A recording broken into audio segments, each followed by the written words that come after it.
Chapter 14. Into the Fire. Camp Navarro, JSOTF-P, Headquarters. Jack Carter, a former Recon Marine sergeant, was very familiar with troop planning procedures. As he returned to take the title of team leader in this mission, he knew that he had to identify the situation, mission, execution, administration/logistics, and communication plan, as well as have his team understand those concepts well before they left the gate of the base. Carlos, Sal, Jack, and Jason crowded around a topographical map of the operating area. San Martin was infested with an unknown amount of enemy forces, bordered by the sea on the south and steep, densely forested hills enclosing the rest of the town. In two places at the top of the valley, the SAM sites were marked. What was interesting to the team was that there weren't any drivable roads going in or out of the valley, making the only way for vehicular transport would be by boat through the open cove of the town. Even then, the way in was unusually rocky, and the beach was exposed enough to make it a bad idea for an amphibious insertion. The team's mission was to set C4 demolition charges on the SAM sites, and then find a hide site to recon the village before the main assault force took over. That meant finding out where the best place was to land the helicopters, how many hostiles or civilians there were, and where Maria was. The team would insert by civilian truck under a low-vis cover, meaning that they would leave in civilian clothes with their gear hidden in the vehicle. Once they reached a designated point in the road, they would ditch the vehicle and hike up to the sites. Once they neutralized any hostiles, they would continue to recon the area and give their location to Jason, who was with DevGru and ready to carry out the mission. Once complete and Maria was rescued, they would exfil by SPIE rigging, as in hooking up to a rope and dangling under a helicopter that would rapidly extract them. Stealth was the main option for the team. If any casualties were taken, it would be up to Carlos to stabilize them until a helicopter could get them out. The casualty plan wasn't reassuring, though.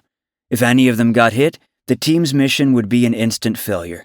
Jack's team was given a PRC-117 encrypted radio carried by Jack. They would be communicating with Jason and the DevGru team under code phrases. When they stopped the truck, they would pass Ricky.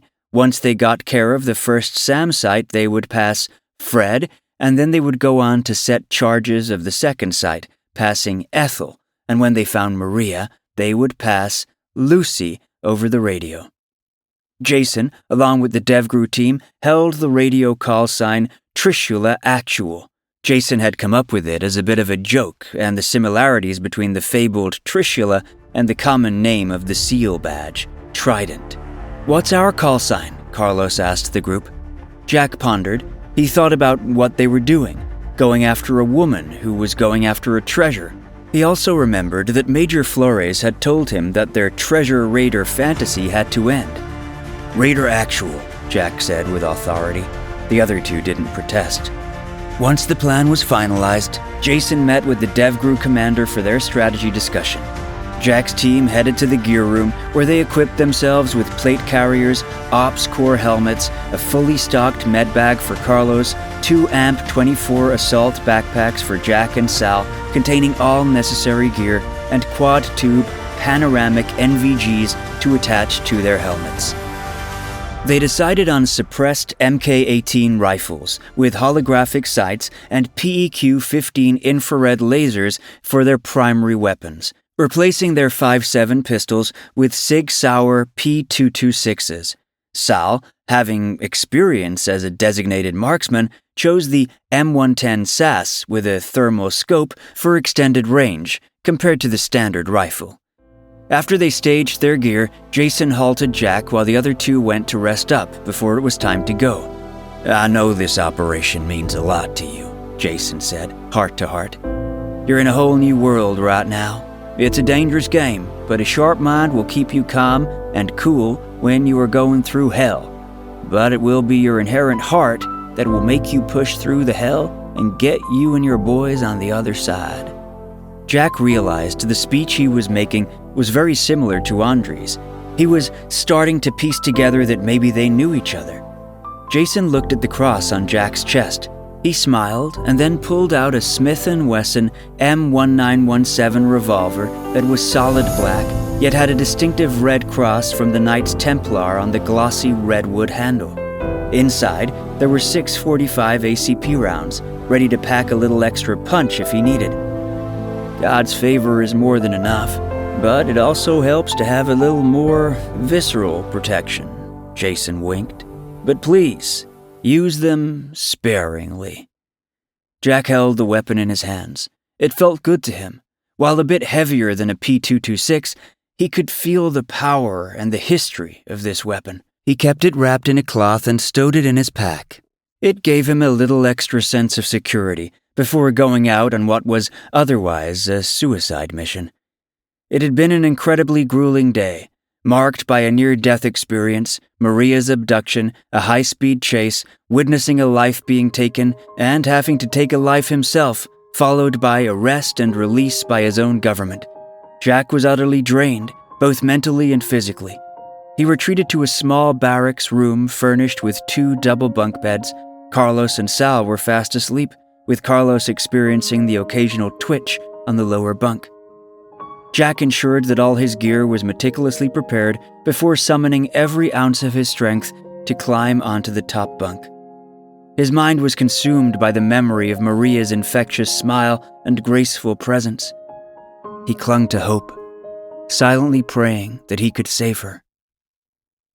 The next morning, the sun was starting to rise over the calm Morrow Gulf. Jack, Sal, and Carlos had woken up and were ready to go earlier than their alarm had gone off. Jason Stray had a red Isuzu Rodeo SUV ready for them out in front of their compound building. Jack and Sal threw all of their gear in the back and draped a blanket over the exposed items.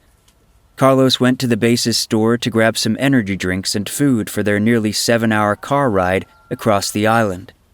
Sal hopped in the driver's seat, while Jack, with his bulky AC-PRC 117 radio, got comfortable in the passenger side.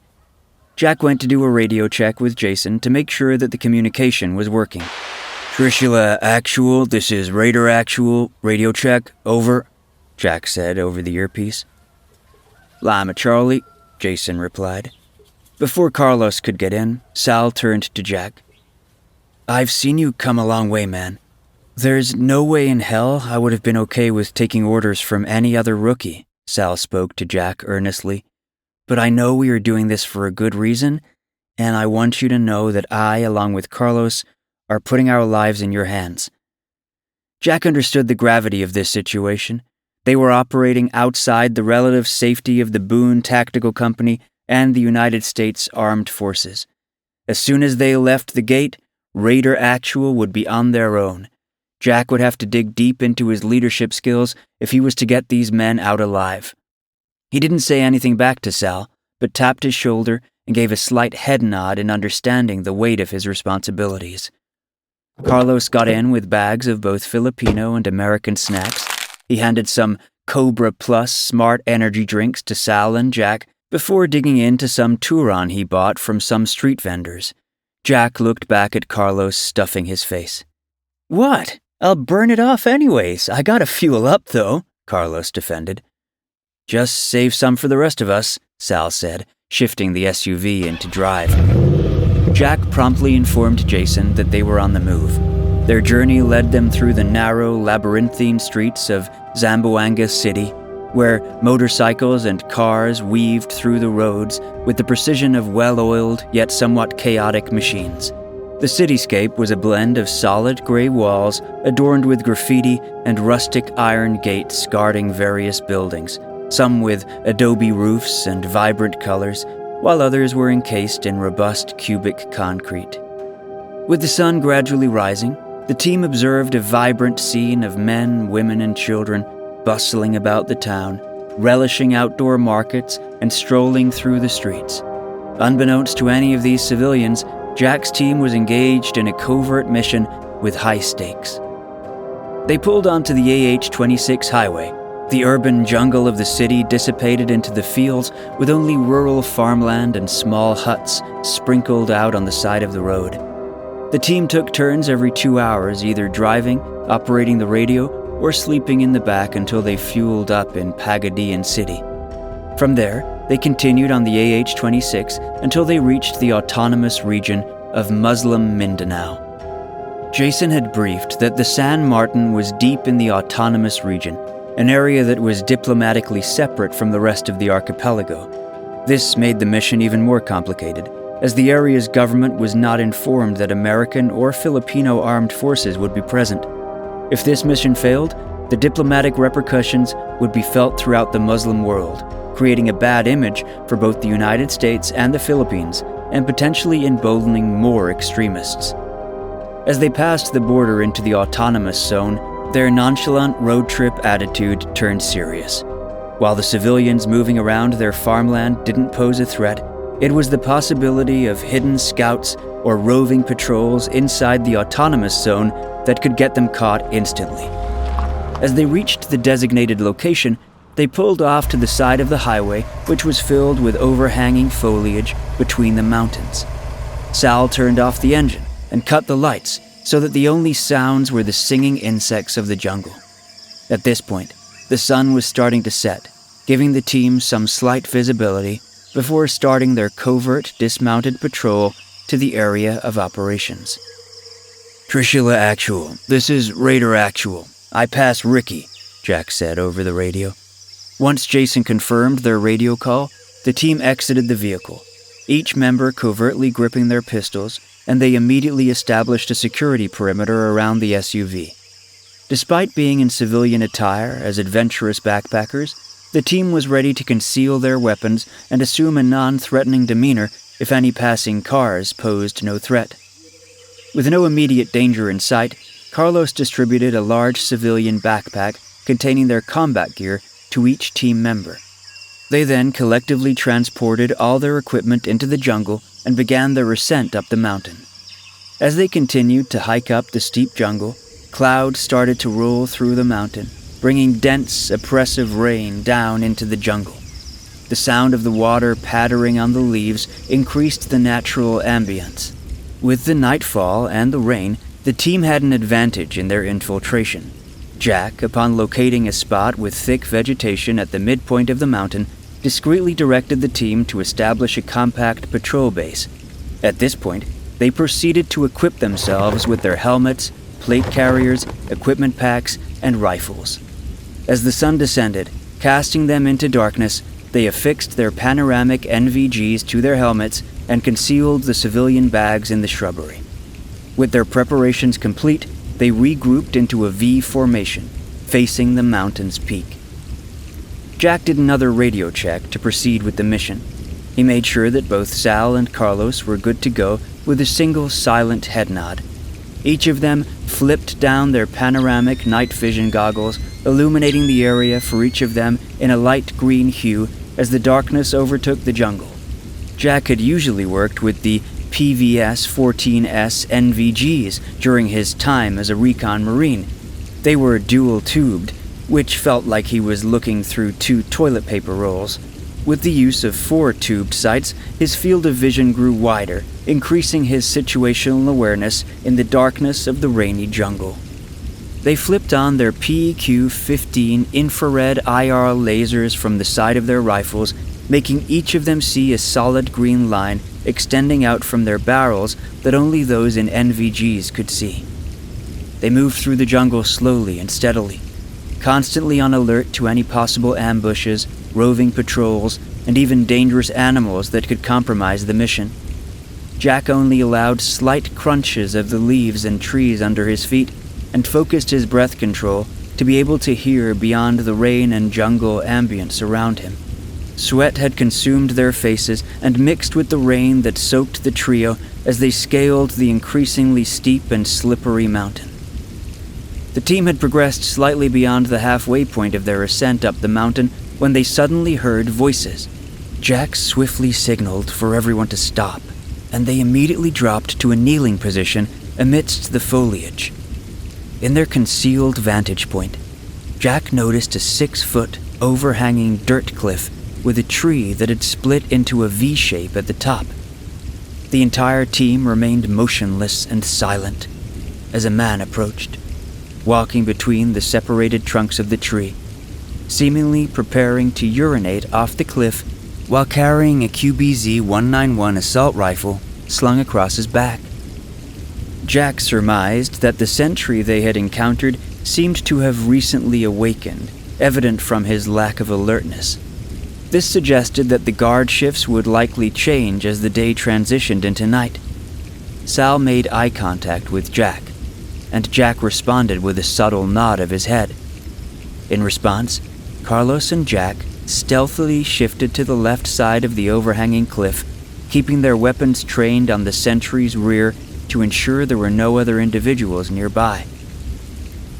At the same time, another armed sentry further away called out to the urinating sentry, moving noisily through the jungle. Jack's team dropped down once more, allowing Jack to carefully examine the sentries engaged in conversation. Strikingly, these individuals were not wearing balaclavas as they had during their raid on the camp. Their exposed faces bore a distinct Eastern Asian appearance rather than a Filipino one.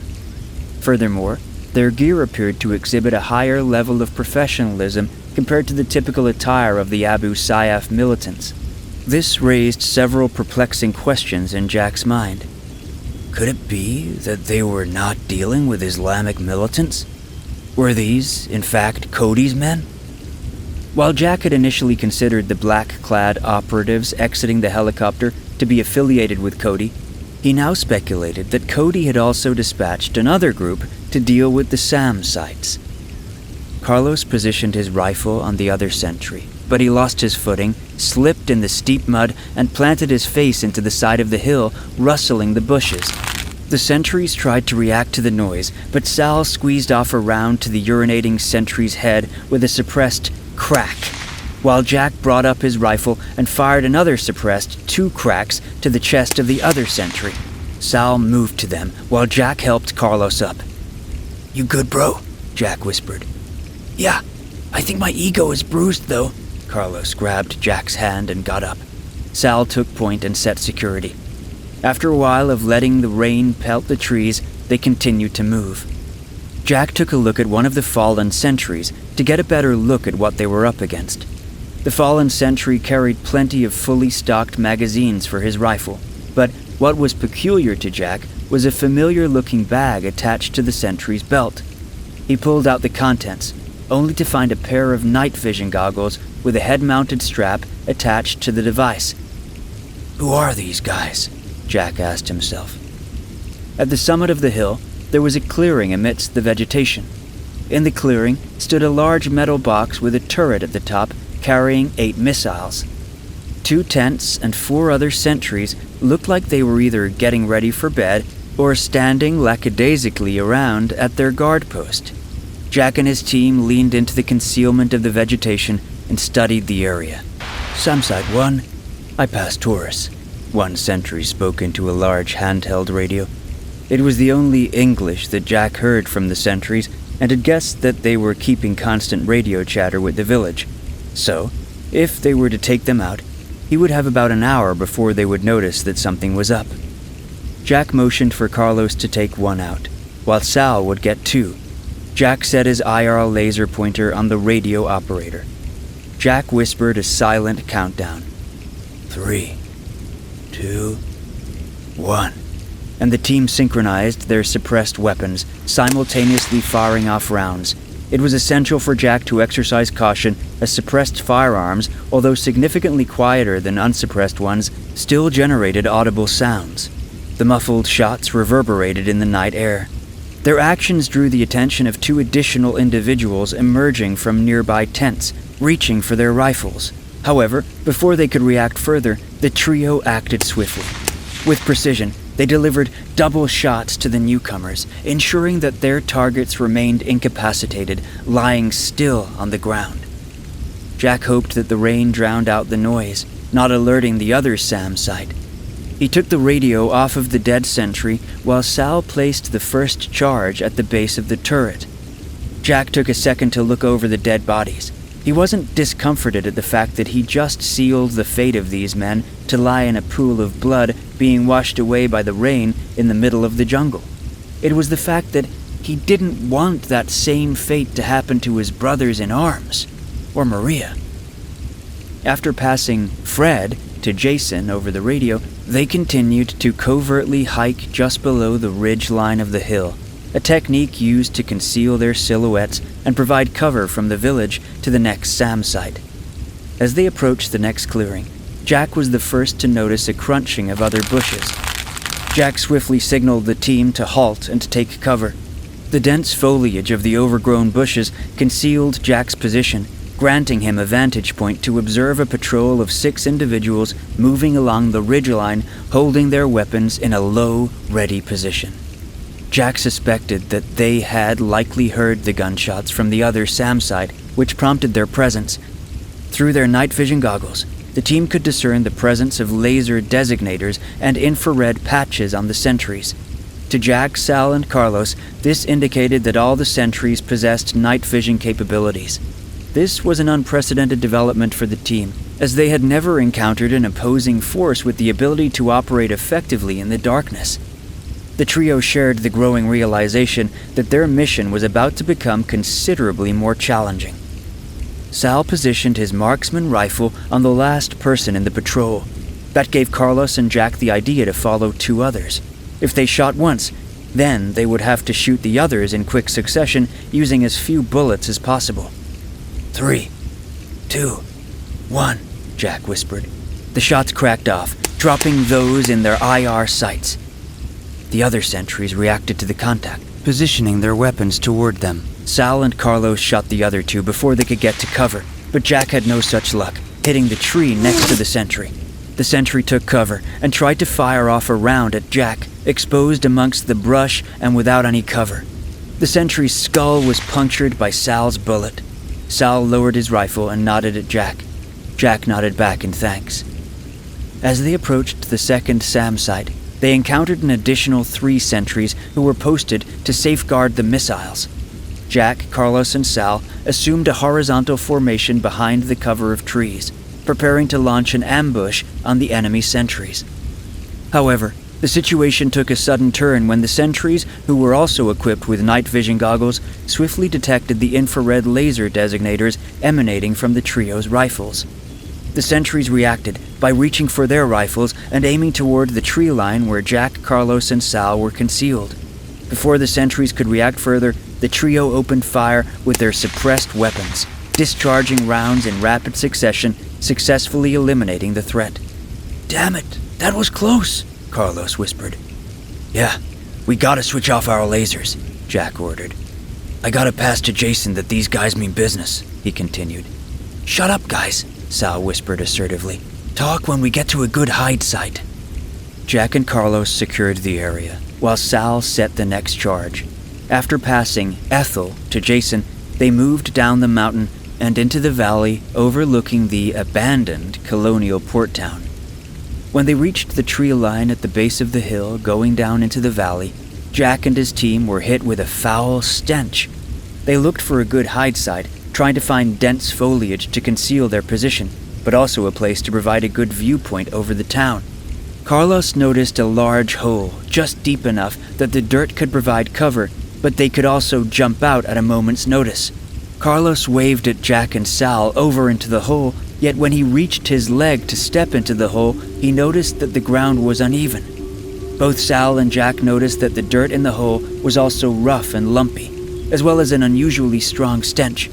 Jack brushed it off as rotten tree roots and set up an observation point. The stench was perfect to ward off any patrols, so we might as well get comfortable in the uncomfortable. He sat in the hole while Carlos and Sal made themselves comfortable, kneeling on either side of the hole. As Jack's hand extended onto the uneven dirt, he noticed that he was grabbing clothing.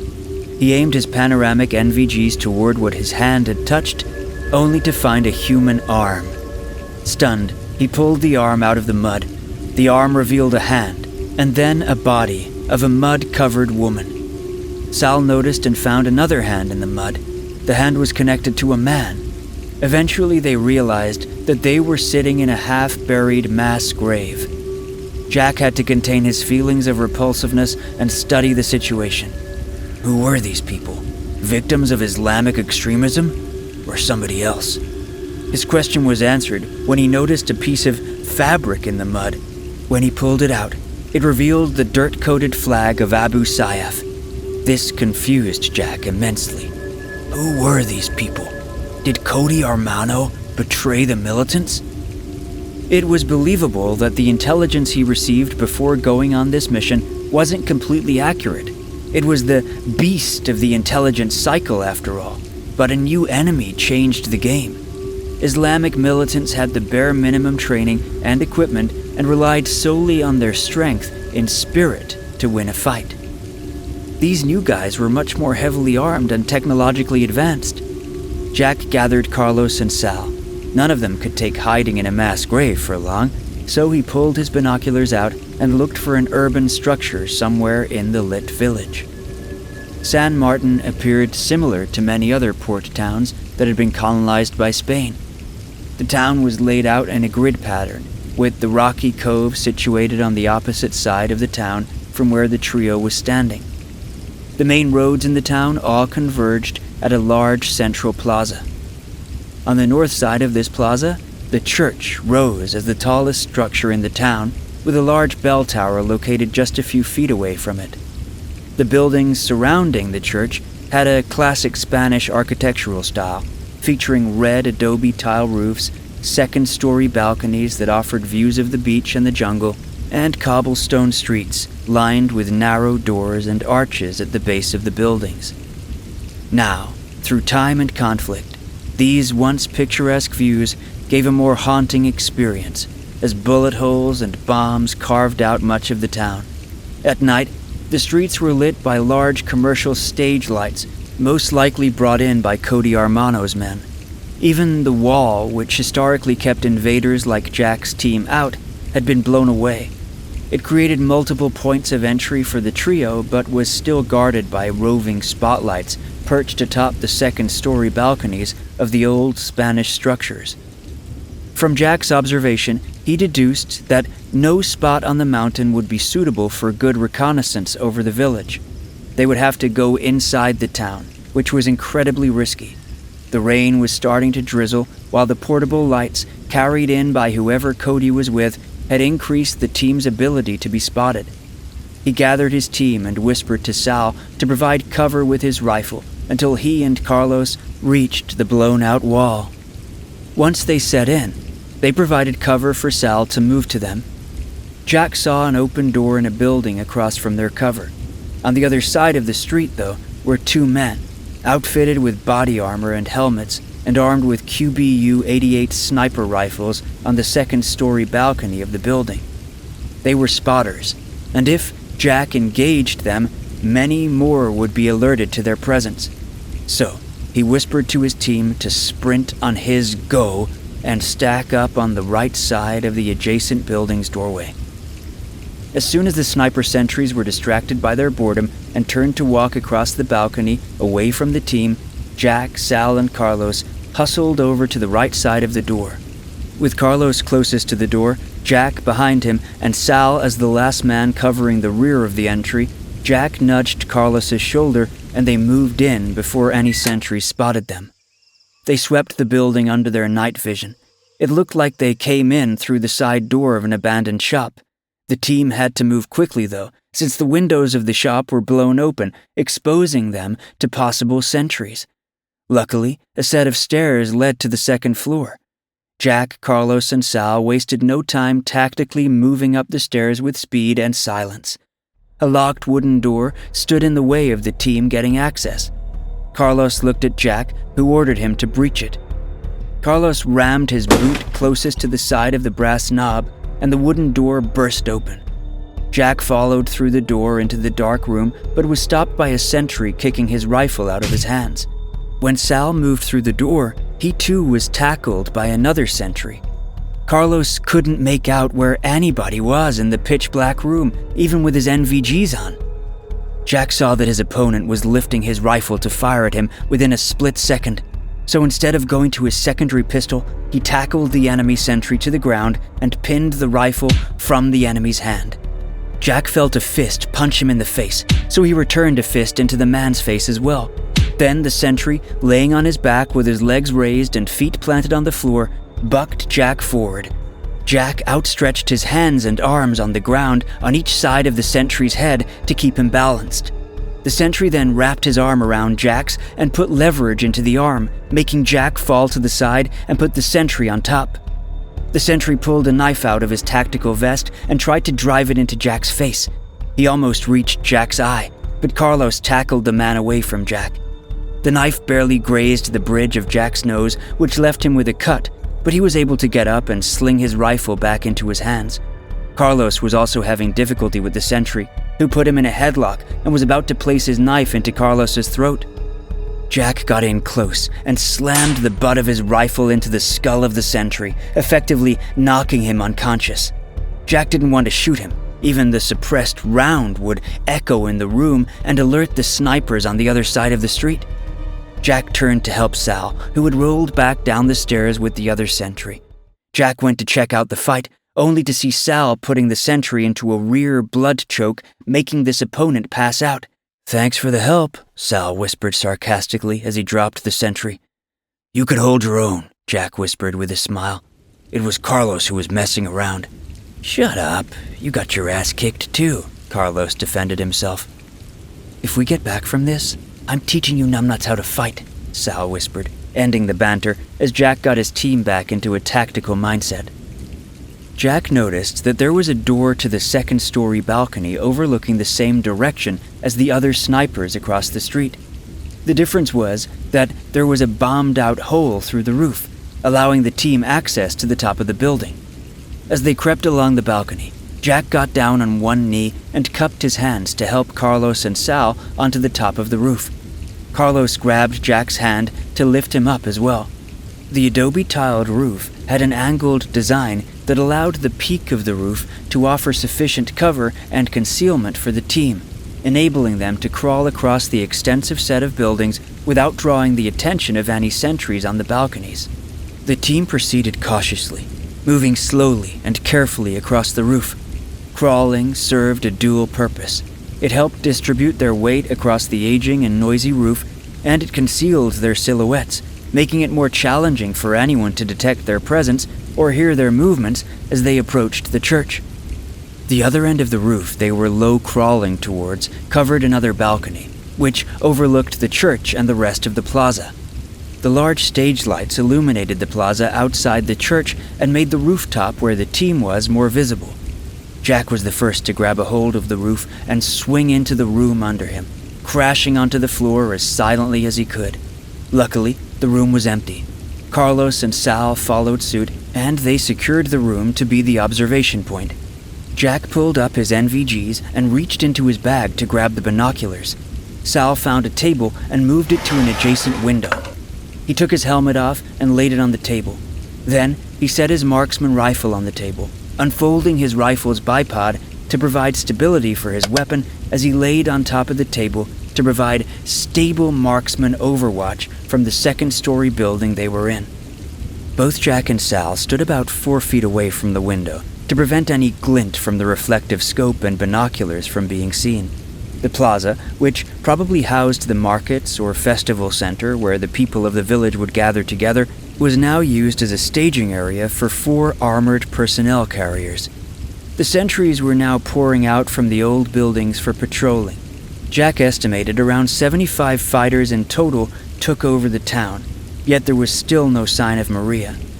As luck would have it, the man identified as Cody Armano, due to the long blonde hair, hustled out of the church and put the entire force on alert.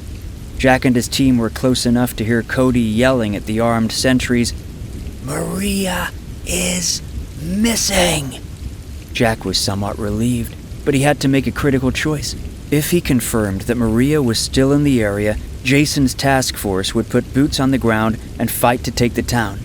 This meant if Maria wasn't there, then American and Filipino service members be put in mortal danger for nothing.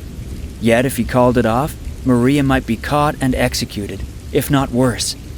Jack looked back at his team, implicitly asking for advice. Carlos gave him the head nod in agreement. while Sal shook his head in disagreement, still keeping his eye through the scope of his rifle. Jack made the tactical decision. If Maria wasn't there, Cody Armano was. If they took him in, he would have enough intel to find her. Trishula Actual, this is Raider Actual. I pass Lucy. I say again, I pass Lucy. He stopped for a second. Copy all. Trishula Actual is moving to your position. ETA 5 mics. Jason replied over the radio with the sound of a helicopter in the background. After a few minutes, to ensure no one was around, Jack radioed Jason again. Trishula Actual, be advised. We have 4 armored personnel carriers and a large company-sized force. Jack paused for a second. They are heavily armed. Stand by for salute report. Say again your last Raider Actual? Jason asked. Jack was about to repeat himself, but another radio call surprised the team. Samside 1, it's been 2 hours. Why haven't you reported? A voice called over the radio that Jack had taken from the dead SAM site sentries. He needed to know the code phrase. If he remembered that the last call over the radio was Taurus, then the next radio call might be the next astrological sign. Yet, Jack Carter was not an astrological man. This is SAM Site 1, I pass. Jack deepened his voice over the radio to try and match the man he killed. He let go of the push-to-talk button to whisper to Sal and Carlos. Guys, what comes after Taurus? Jack asked quickly. Gemini, Carlos said without hesitation. Sal looked back at him in bewilderment. What? Chicks dig zodiac signs, Carlos reasoned. Jack passed Gemini over the radio. It was met with an all clear. The team took a collective breath as they were instantly relieved. Samside 2, come in, the same voice over the radio called. Jack, Sal, and Carlos all instantly froze. They had forgotten to take the other site's radio. All units, be advised. Samside 2 is down. Take defensive action, the voice shouted through the radio. In unison, every enemy sentry in that small village heard the call over the radio and picked up in a frenzy to go over a rehearsed battle drill. The stage lights went out, putting the entire village back into complete darkness. Jack, get that salute report to Jason, Sal voiced. I can't, Jack continued to work the radio, only to hear static. The comms are jammed.